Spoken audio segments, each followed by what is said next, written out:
বিজ্ঞাপন তখন কিন্তু এমন একটা অবস্থা ছিল, আমার রাত দিনের ঠিক ছিল না। মানে আমাদের হানিমুন হয়নি। আমি তখন যদি খুব টেকনিক্যাল কাজ করতে হলে দেশের বাইরে যেতে হতো, মানে পরবর্তী পর্যায়ের কথা বলছি, মানে প্রথম দিকের কথা না, একটু পরের পর্যায়ে বলছি। দেশের বাইরে যেতে হতো, এখানে কিছুই হতো না।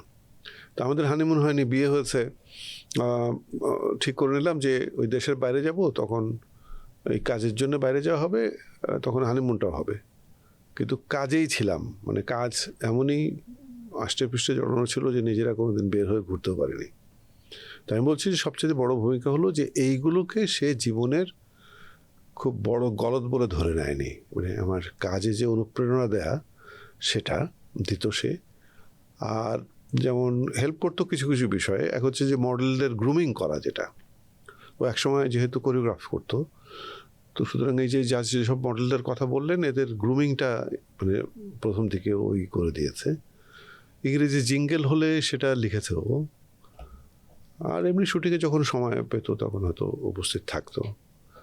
এই মানে মানে আমি বলছি যে আমি কাজগুলো মানে এমন না যে ও আমার কখনো কোনো বিষয় নিয়ে জীবন থেকে বিচ্ছিন্ন থাকেনি, কোনো না কোনোভাবে যুক্ত থেকেছে।